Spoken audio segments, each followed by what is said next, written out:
Sejam todos bem-vindos a uma aula de filosofia. Eu sou o professor Lucas e essa é uma aula com o título A Natureza Humana como Política.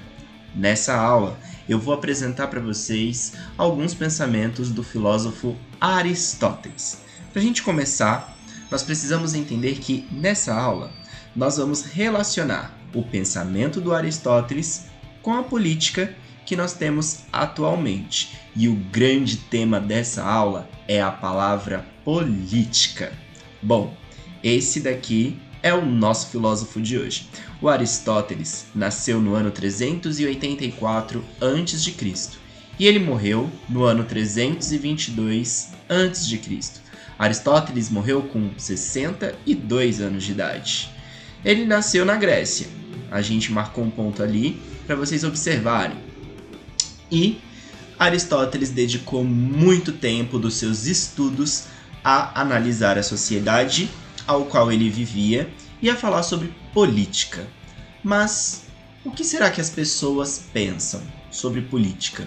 Quais são os pensamentos mais comuns? Bom, para a gente começar, eu vou mostrar uma charge. Percebam que na charge nós temos 3 personagens. O primeiro personagem, à esquerda, diz o seguinte: tive uma ideia. Vamos dizer que o adversário é um maconheiro, que tem uma vida de pecados e luxúria. Inclusive, já fez vários abortos. Daí o personagem do meio diz: aborto? Mas o nosso adversário é homem.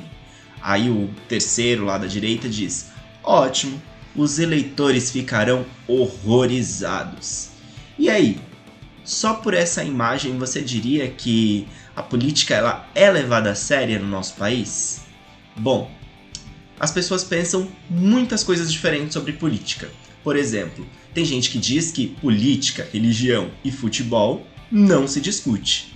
E aí, você acha que essas coisas não se discutem? E se você acha que não, por que não são temas discutíveis? Todos os políticos são corruptos? Que dados permitem você dizer que um político é ou não corrupto? Onde você busca informação confiável a respeito do trabalho dos políticos eleitos? O que te motiva a justificar as suas escolhas na hora de votar? No que você pensa na hora de escolher um candidato? Todas essas perguntas são muito importantes, mas hoje a gente não vai falar muito sobre elas não.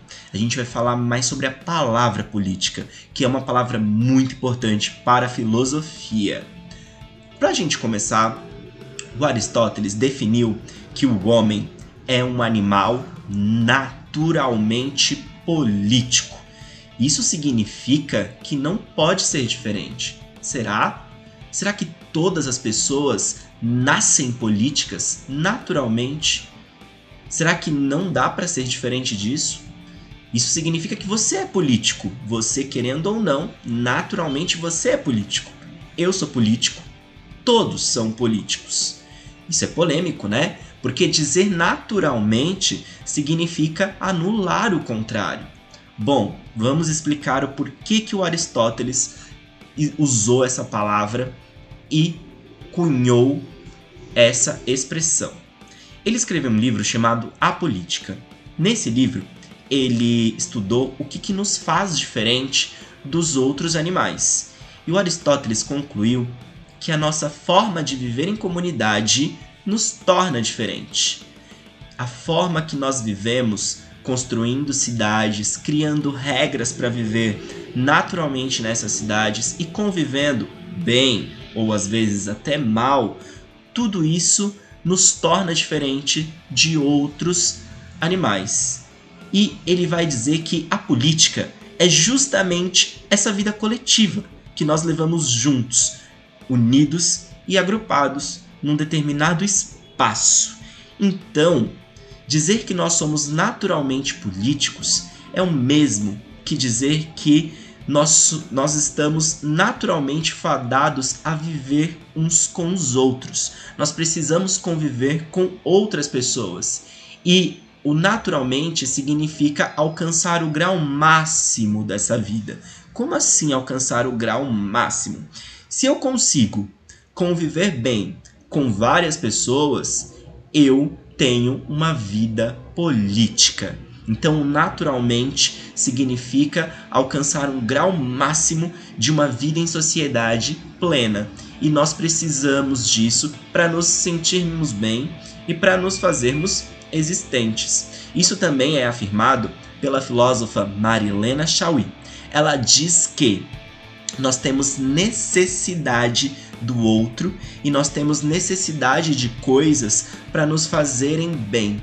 Então nós precisamos de coisas e de pessoas para nós atingirmos o nosso prazer e para nós atingirmos a nossa felicidade. Portanto, para nós convivermos com os outros, precisamos da política e somos políticos. Bom, vamos entender um pouquinho mais de como que isso funciona.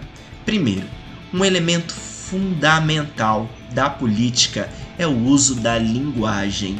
Então, a política, ela se faz existente através da fala, através do discurso. É por isso que aqui no Brasil e em outros lugares do mundo, todas as decisões que vão ser tomadas num país passam antes por uma discussão num parlamento, onde você tem deputados, onde você tem vários outros políticos, você tem manifestantes contra, manifestantes a favor de uma causa, e é através dessa discussão que a política se faz existente, que as ações políticas acontecem num país.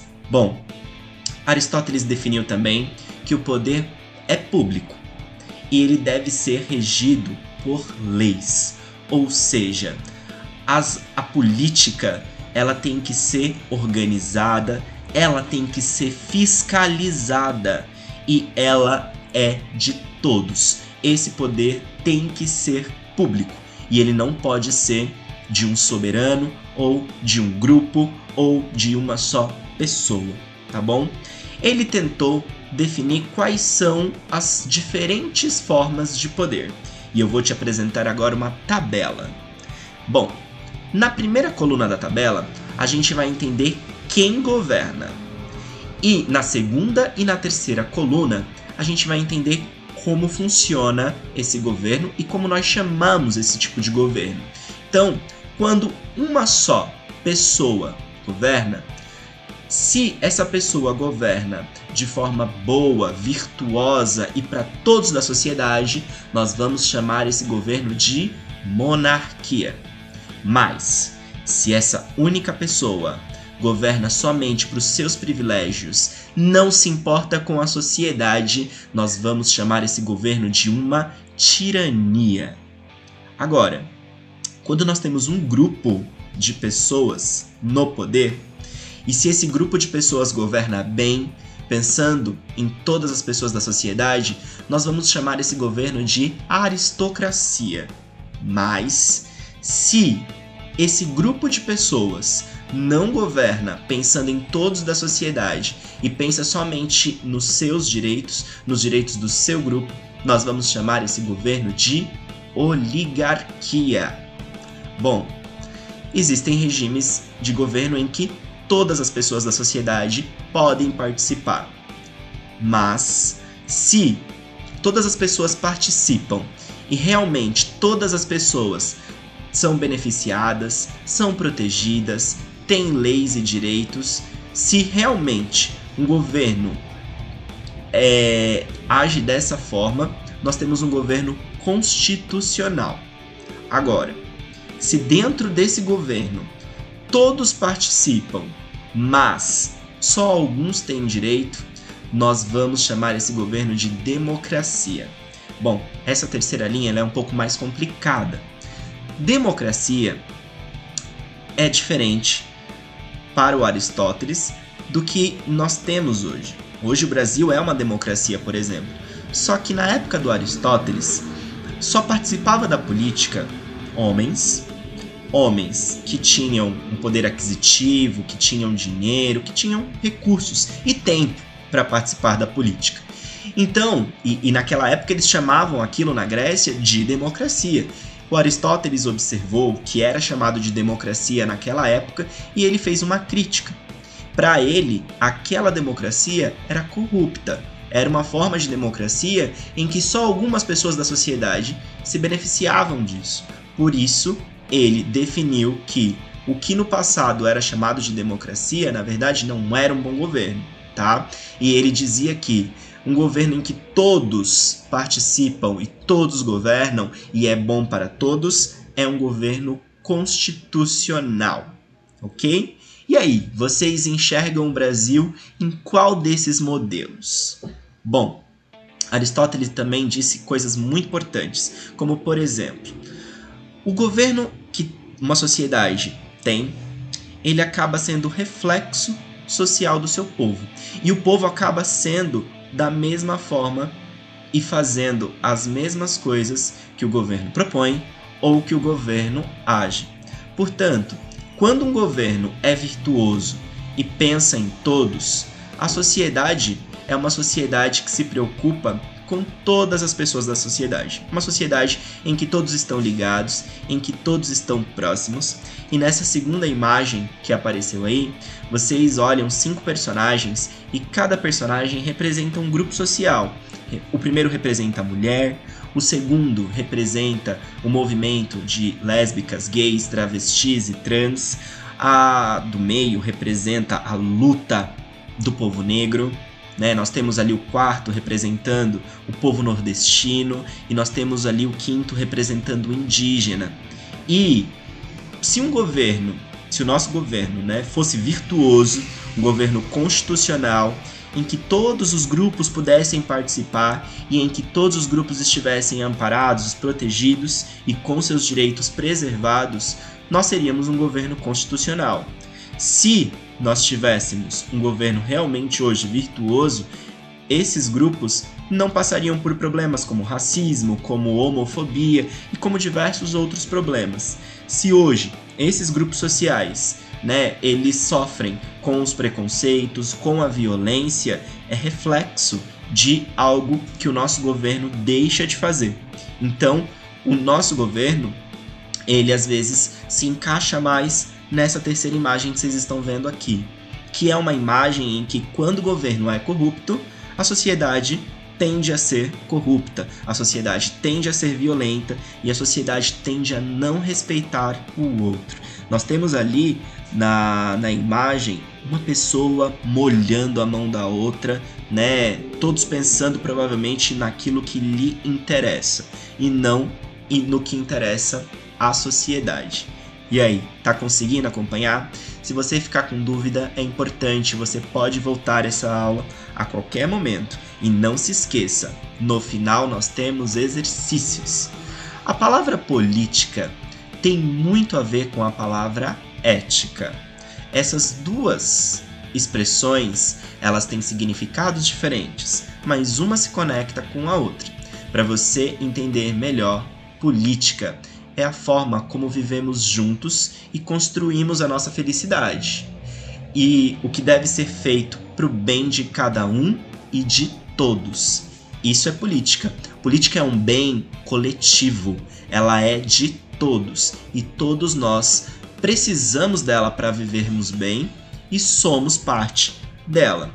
Enquanto a ética é a forma como nós agimos em relação aos outros. A ética são ações que podem gerar uma felicidade e ações que não prejudiquem o próximo. Agora, o que será que regula a ética, que é um fenômeno tão individual? Quem é que regula o seu comportamento ético? Quem é que define o seu comportamento ético? É a política. Por isso que ética e política são completamente conectadas umas às outras. E por isso eu quero apresentar agora essa imagem aqui e a gente vai pensar agora naquelas pessoas que vivem dizendo que não gostam de votar e odeiam política e várias coisas assim. E aí a gente vai pensar, será que essas pessoas entendem o verdadeiro valor da palavra política? Talvez não. É preciso terminar essa aula hoje pensando o seguinte: nós temos a política como ferramenta para nós alcançarmos a nossa felicidade e a felicidade da nossa população. Talvez a política precise de reformas para que isso seja possível, mas na aula de hoje nós conseguimos entender que ela não é uma palavra em vão. É uma palavra importantíssima e é uma necessidade de todos nós humanos. Eu fico por aqui e eu convido vocês agora a realizarem os exercícios.